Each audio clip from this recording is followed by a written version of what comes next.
तर मित्रांनो, ईश्वररत्न डॉक्टर बाबासाहेब आंबेडकर हे अमेरिकेच्या कोलंबिया विद्यापीठमध्ये मॅट्रिक कसे पास होतात हे आपण सविस्तरपणे जाणून घेणार आहोत. वेद कोलंबियाचे वडिलाच्या विधनानंतर अवघ्या 6व्या महिन्यात भीमराव शिक्षणासाठी जगातील नामांकित विद्यापीठ म्हणजे अमेरिकेच्या कोलंबिया विद्यापीठाकडे मार्गक्रमण करतात. ही साधी गोष्ट नाही, ही एक क्रांतिकारी घटना आहे. हे आम्ही लक्षात घेतले पाहिजे. हे ध्येय, हे बळ, ही जिद्द बाबासाहेबांना वाचणाऱ्या प्रत्येकाच्या मनात निर्माण झाली पाहिजे. ही जिद्द आपल्या आयुष्यात आली पाहिजे. संकटांना सामोरे जात जात अशा प्रकारे खंबीरपणे उभे राहता आलं पाहिजे. बाबासाहेबांकडून आम्ही हे शिकलं पाहिजे. साताराचे गव्हर्नमेंट हायस्कूल या शाळेत भीमरावाचे प्राथमिक शिक्षण झाले व त्यानंतर 1904 साली रामजी सुभेदार आपल्या परिवारासह मुंबईतील लोअर परळ भागातील डबक चाळीत स्थायिक झाले.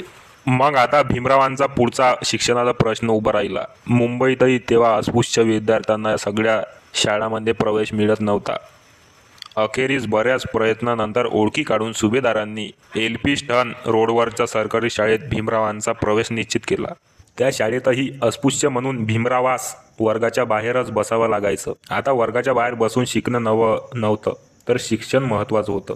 ही बाब ध्यानात घेऊन भीमरावाने आपलं लक्ष अभ्यासावर केंद्रित केलं. या शाळेतही भीमराव मन लावून शिकत राहिला. रामजी सुभेदार भीमरावाच्या अभ्यासाची काळजी घेत होते. त्याच्या शिक्षणासाठी काय हवं काय नको याकडे ते कष्टाने लक्ष देत होते. भीमरावाला अभ्यास करता यावा म्हणून घरातील वातावरण चांगलं ठेवण्याचा प्रयत्न सुभेदार करायचे. डबक चाळीतली ती खोली छोटी होती, पण त्या छोट्या खोलीतही भीमरावाला अभ्यास करता यावा म्हणून सुभेदार स्वतः रात्री जगायचे आणि त्याला अभ्यासाला बसवायचे. अशा प्रकारे अभ्यास करत भीमराव त्या शाळेतून मॅट्रिकची परीक्षा उत्तीर्ण झाले. भीमराव मॅट्रिकची परीक्षा उत्तीर्ण होत हे त्या काळातही साधी गोष्ट नव्हती. एक अस्पृश्य मुलगा वर्गाच्या बाहेर बसून कित्येक वेळा उपाशी राहून अभ्यास करतो. घरातही त्याला अभ्यास करायला नीट जागा नाही, परंतु तरीही रात्र जागून अभ्यास करतो आणि मॅट्रिक परीक्षा उत्तीर्ण होतो. ही बाब त्या चाळीसाठी, सर्व समाज बांधवासाठी खूप मोठी होती. त्यामुळे भीमराव मॅट्रिक परीक्षा उत्तीर्ण होत या गोष्टीची सर्वत्र चर्चा झाली. सर्व समाज बांधवांनी एकत्र येत मॅट्रिक उत्तीर्ण झाल्याबद्दल भीमरावाचा सत्कार समारंभ आयोजित करायचं ठरवलं. त्यामुळे समाजातील इतरही मुलांना प्रेरणा मिळेल आणि इतर मुलंही शिक्षणाकडे वळतील, हा देखील उद्देश होता. भीमरावाचा सत्कार कार्यक्रम कृष्णाजी अर्जुन केळुस्कर गुरुजी यांचा अध्यक्षतेखाली घ्यायचं ठरवलं. त्यानिमित्त एक जाहीर सभा भरवण्यात आली. त्या कार्यक्रमास समाज बांधव मोठ्या संख्येने भीमरावाचे कौतुक करायला उपस्थित होते. त्या कार्यक्रमानं भीमरावालाही अभ्यासासाठी आणखीन मोठं बळ मिळालं. त्यामुळे सर्वत्र एक चांगला संदेश गेला की अस्पृश्य समाजातील एक मुलगा परिस्थितीला शरण न जाता अभ्यास करत राहिला, शिकत राहिला व त्यातून आज तो मॅट्रिक परीक्षा उत्तीर्ण झाला आहे. केळुस्कर गुरुजींनी आपल्या भाषणात भीमरावाचा अभ्यासाचा, त्याचा जिद्दीचं, मेहनतीचा आणि सुभेदाराच्या कष्टाचं कौतुक केलं. भीमरावास पुढे शिकण्यासाठी प्रेरणा दिली. सोबतच गौतम बुद्धाचे चरित्र भीमरावास भेट दिली. सैन्यातून निवृत्त झालेल्या रामजी सुभेदाराची आर्थिक परिस्थिती हलाखीची झालेली होती. समाजासाठी इतर परिवारातील भीमरावाच्या वयाची मुलं मिळेल त्या कामाला जायची व 2 पैसे आणून मिळवायला हातभार लावायची. परंतु रामजी सुभेदाराने भीमाकडून अशा कष्टाची अथवा पैशाची अपेक्षा केली नाही, तर आपल्या मुलाने शिकावं, शिक्षणात त्याने पुढे जावं, उच्च शिक्षित व्हावं, समाजासाठी काम करावे हे ध्येय त्यांनी मनाशी बाळगलं होतं. म्हणून एक वेळ घरात खायला नसेल तरी चालेल, पण भीमाचं शिक्षण थांबलं नाही पाहिजे असे रामजी सुभेदार बोलून दाखवत असतं. आता मॅट्रिक उत्तीर्ण झालेल्या भीवाला पुढे महाविद्यालयीन शिक्षणासाठी अधिक पैशाची गरज होती व तो पैसा कसा उभा करायचा हा मोठा प्रश्न उभा राहिला होता. तेव्हा केळुस्कर गुरुजींनी रामजी सुभेदारांना व भीवाला महाराजा सयाजीराव गायकवाड यांच्याकडून अस्पृश्य विद्यार्थ्यांना शिक्षणासाठी शिष्यवृत्ती देण्यात येते ही माहिती दिली. मग त्यानंतर स्वतः केळुस्कर गुरुजीचं महाराजा सयाजीराव गायकवाड मुंबईमध्ये आलेले असताना भीमरावाला घेऊन महाराजा सयाजीराव गायकवाड यांच्याकडे भेटीस गेले. त्या ठिकाणी त्यांनी भीमरावाची सर्व परिस्थिती, भीमरावाची बुद्धिमत्ता, हुशारी, अभ्यासप्रती असणारी त्याची तळमळ महाराजा सयाजीराव गायकवाड यांच्या कानावर घातली. भीमरावाची हुशारी पाहून व शिकण्याची तळमळ पाहून पुढील शिक्षणासाठी महाराजा सयाजीराव गायकवाड यांच्या वतीने भीमरावाला दरमहा 25 रुपये शिष्यवृत्ती देण्याचे मंजूर करण्यात आले. तसेच शिक्षण पूर्ण केल्यानंतर भीमरावाने बडोदा संस्थानात नोकरी करण्याची अट घालण्यात आली. शिष्यवृत्ती मंजूर झाल्यानंतर शिक्षण घेण्याचा मार्ग सोपा झाला. या आनंदाने भीमरावास समाधान वाटले व भीमरावाने महाविद्यालयीन शिक्षणासाठी 3 जानेवारी 1908 रोजी मुंबईतील एल्फिन्स्टन महाविद्यालयात प्रवेश घेतला. आता भीमरावाचा महाविद्यालयीन शिक्षणाचा मार्ग खुला झाला होता व भीमरावाचा शिक्षणाचा त्या सागरात राजहंसाप्रमाणे विहार करू लागला. तासन तास अभ्यासात राहणारा भीमराव तहान भूक विसरून अभ्यास करत राहिला. या एल्फिन्स्टन महाविद्यालयात भीमरावांना इंग्लिश विषयासाठी प्रो मुल्लर तर फारसी विषयासाठी प्रो के बी इराणी हे शिक्षण होते. मराठी परिवारात वाढलेले, मराठी समाजात घडलेले, जन्मजात मराठी भाषा असणाऱ्या समाजात वावरणाऱ्या भीमरावास शिक्षणात मात्र इंग्रजी आणि फारसी विषय निवडावे वाटले आणि त्या विषयात विषय प्रावीण्य मिळवत भीमराव 75% पेक्षा अधिक गुण मिळवत असतं. ही विशेष बाब आहे. अभ्यासक्रमात हे विषय असले तरी BA साठी भीमरावांनी राज्यशास्त्र आणि अर्थशास्त्र हे मुख्य विषय निवडले होते. एल्फिन्स्टन महाविद्यालयातून हे 2 मुख्य विषय घेऊन भीमराव आंबेडकर जानेवारी 1913 साली बॅचलर ऑफ आर्ट्स BA म्हणजेच कलाकार शाखेचे पदवीधर म्हणून उत्तीर्ण झाले. BA परीक्षा उत्तीर्ण झाल्यानंतर ठरल्याप्रमाणे भीमराव बडोदा नरेश महाराजा सयाजीराव गायकवाड यांच्या आर्थिक सहाय्यातून मुक्त व्हावे व शब्द पाळवा या विचारातून बडोदा संस्थानात नोकरीसाठी तत्काळ 23 जानेवारी 1913 रोजी रुजू झाले. भीमराव आंबेडकर नोकरी करण्यासाठी बडोदा संस्थानात गेले, परंतु त्या ठिकाणी त्यांना जातीयतेचे भयानक चटके सहन करावे लागले. त्याचा सामाजिक स्तरावर जातीय भेदभावातून मोठ्या प्रमाणावर छळ होऊ लागला. राहायला घरही मिळेना. नाव बदलून खोटी जात सांगून तेथे त्यांना भीत दिवस काढावे लागले. अशातच वडील रामजी सुभेदार खूप आजारी असल्याची तार त्यांना मिळाली. आपल्या वडिलावरील निरपेक्ष प्रेमामुळे भीमराव बडोदावरून तत्काळ मुंबईत निघाले. 2 दिवसांनी मुंबईत पोहोचले आणि भीमरावाची व वडिलाची भेट झाली. भेटीनंतर काही वेळेनाच पिता रामजी सुभेदार यांनी प्राण सोडले. तो दिवस होता 3 फेब्रुवारी 1913. बालपणीच आईविना पोरक्या झालेल्या भीमरावाचा आज पितृछत्रही हरपला आणि भीमराव आई वडिलांना पोरके झाले. पण आता आधाराचं झाड म्हणून पत्नी रमाई त्याच्या सोबतीच खंबीरपणे उभ्या होत्या. अचानक वडिलाचे निधन झाल्याने भीमराव आणि परिवार विस्कळीत झाला होता. कारण कायम आपल्या पुस्तकावर प्रेम करणारे, तासनतास अभ्यासात रमणारे आणि आता नोकरीसाठी बडोदाला गेलेले भीमराव आपल्या परिवारास जास्त वेळ देऊ शकत नव्हते. पित्याप्रमाणे रमाईची काळजी घेणारे, घरातील ज्येष्ठ व कर्ता पुरुष म्हणून रामजी बाबा परिवाराचा आधार होते. आता रामजी बाबाचे गेल्याने रमाई हतबल झाल्या होत्या, कोसळल्या होत्या.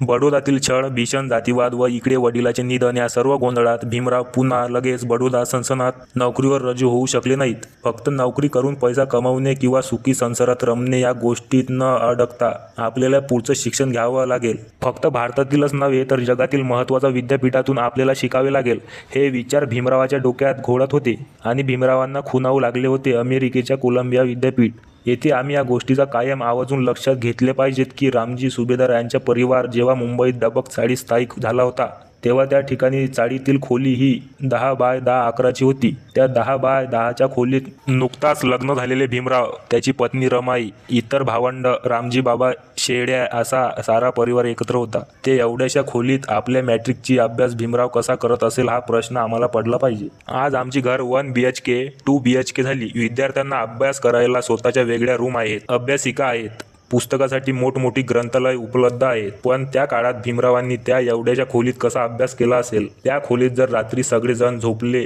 तर तिथे अभ्यासाला बसायलाही जागा नसायची. तेव्हा अर्धीच रात्र भीमराव झोपायचा. तेव्हा रामजी बाबा बाहेरच असायचे आणि रामजी बाबा अर्ध्या रात्री जेव्हा घरी जायचे तेव्हा भीमरावाला अभ्यासासाठी झोपेतून उठवायचे आणि त्याला अभ्यासाला बसवायचे आणि त्याच्या रिकाम्या झालेल्या जागेवर स्वतः अंग टाकायचे. किती कष्ट आहेत हे! मुलाच्या भविष्यासाठी बाप म्हणून रामजी बाबांनी किती मोठा त्याग केला हे या गोष्टीवरून लक्षात येतं. कोणत्याही बापाने आपल्या मुलामुलीची भविष्यासाठी आणि भवितव्यासाठी जर अशा प्रकारे दक्षता घेतली तर लेकर बाबासाहेबासारखी घडत असतात. आता संघ परिस्थितीमध्ये झाला काय तर प्रत्येक आई बापाला वाटतं की माझ्या मुलाने डॉक्टर बाबासाहेबासारखं घडावं, त्याच्यासारखं यश संपादन करावं, त्याच्यासारखा तो हुशार असावा. परंतु वास्तव असं आहे की इथे मुलगा बाबासाहेब व्हावा असं सगळ्यांना वाटतं. पण कोणताच बाप रामजी बाबा व्हायला तयार नाही, तसा त्याग करायला तयार नाही, हे भयानक सत्य आहे. रामजी बाबाचे निधन फेब्रुवारी महिन्यात झाले आणि भीमराव जुलै महिन्यात शिक्षणासाठी अमेरिकेला गेले. म्हणजे यातून आम्ही हे लक्षात घेणे गरजेचं आहे की आई बालपणीच वारली, नुकतंच वडिलाचे निधन झालं. आता घरी एकटी पत्नी संसार कसा सांभाळणार हा मोठा प्रश्न आहे. खिशात पैसे नाहीत, शिष्यवृत्ती मिळून कसं बसं शिक्षण पूर्ण झालं. या सगळ्यात परिस्थितीतून मार्ग काढत, न थांबता, हार न मानता, रडत न बसता, खचून न जाता 22 वर्ष वयाचे भीमराव डॉक्टर बाबासाहेब आंबेडकर ध्येयाने उभे राहतात, दुःख बाजूला सारतात आणि आपलं ध्येय निश्चित करतात. वडिलाच्या निधनानंतर अवघ्या 6व्या महिन्यात भीमराव शिक्षणासाठी जगातील नामांकित विद्यापीठ म्हणजे अमेरिकेच्या कोलंबिया विद्यापीठाकडे मार्गक्रमण करतात. ही साधी गोष्ट नाही, ही एक क्रांतिकारी घटना आहे. हे आम्ही लक्षात घेतलं पाहिजे. हे ध्येय, हे बळ, ही जिद्द बाबासाहेबांना वाचणाऱ्या प्रत्येकाच्या मनात निर्माण झाली पाहिजे. ती जिद्द आपल्या आयुष्यात आली पाहिजे. संकटांना सामोरे जात जात अशा प्रकारे खंबीरपणे उभं राहता आलं पाहिजे. बाबासाहेबांकडून आम्ही हे शिकलं पाहिजे. आज हे पुस्तक तुमच्या हातात असताना तुम्ही जर थोडं शांत मनाने विचार केला, आज जग इतकं पुढे गेलेलं आहे. सगळी साधने आज आमच्या हातामध्ये आहेत. आजही आपला मुलगा मुलगी घरातून कॉलेजला गेले तरी आई वडील फोनवरून काळजीने विचारतात की पोहोचलास का कॉलेजमध्ये. परंतु आजपासून 110 वर्षापूर्वी भीमराव आंबेडकर नावाचा हा ज्ञानवंत शिक्षणाच्या ओढीने मुंबई, महाराष्ट्राचाच नव्हे तर भारतातही सीमा ओलांडून शिक्षणासाठी अमेरिकेसारख्या महाकाय देशात पाऊल टाकणार होता. कुठली वस्ती, कोण लोक, ना कोणाची ओळख, ना कोणाचा वशिला, ना खिशात बक्कड पैसा. कोणतीच गोष्ट अशी नाही की तिच्या जीवावर मी सगळं साध्य करेन असं म्हणावं. परंतु एक गोष्ट या भीमरावाच्या जवळ होती. त्याच्या जीवावर मी जग जिंकू शकतो ही खात्री त्यांना होती. ती गोष्ट म्हणजे प्रचंड अभ्यास करण्याची तयारी. आपल्या जिद्दीला अभ्यास करण्याच्या तयारीच्या जोरावर भीमराव आंबेडकर आजपासून 110 वर्ष आधी शिक्षणासाठी अमेरिकेला निघाले. अमेरिकेतील कोलंबिया या विद्यापीठामध्ये त्यांना प्रवेश मिळाला होता. त्यांना या परदेशाच्या नव्या वाटेवरील प्रवासालाही बडोदाचे महाराजा सयाजीराव गायकवाड यांचे सहाय्य लाभलं होतं. वडील रामजी सुभेदार यांचे निधन होण्याआधी बडोदा संस्थानात नोकरी गेलेल्या भीमराव आंबेडकर यांना त्या ठिकाणी प्रचंड सामाजिक अन्याय व जातीय विषमतेचे चटके सोसावे लागले होते. ही बाब त्यांनी महाराज सयाजीराव गायकवाड यांना सांगितली. महाराजांनी त्यावर विशेष प्रतिक्रिया न देता भीमराव आंबेडकर यांना अमेरिकेला शिक्षणासाठी पाठवणे पसंत केले आणि खऱ्या अर्थाने भीमराव आंबेडकर यांच्यासाठी परदेशात शिक्षणासाठी दार खुली केली झाली. 4 एप्रिल 1913 रोजी बडोदा संस्थानाचा विद्याधिकाऱ्यांनी परदेशी अभ्यास करण्यासाठी जाणाऱ्या 4 विद्यार्थ्यांना प्रत्येकी दरमहा 11.5 पाऊंड शिष्यवृत्ती मंजूर केली व या विद्यार्थ्याकडून अमेरिकेला शिक्षण घेऊन भारतात परत आल्यानंतर बडोदा संस्थानात नोकरी करण्याचे एक करारपत्र लिहून घेण्यात आले. या करारानुसार भीमराव आंबेडकर यांना शिष्यवृत्तीची मुदत 15 जून 1913 ते 14 जून 1916 पर्यंत एकूण 3 वर्षाची होती.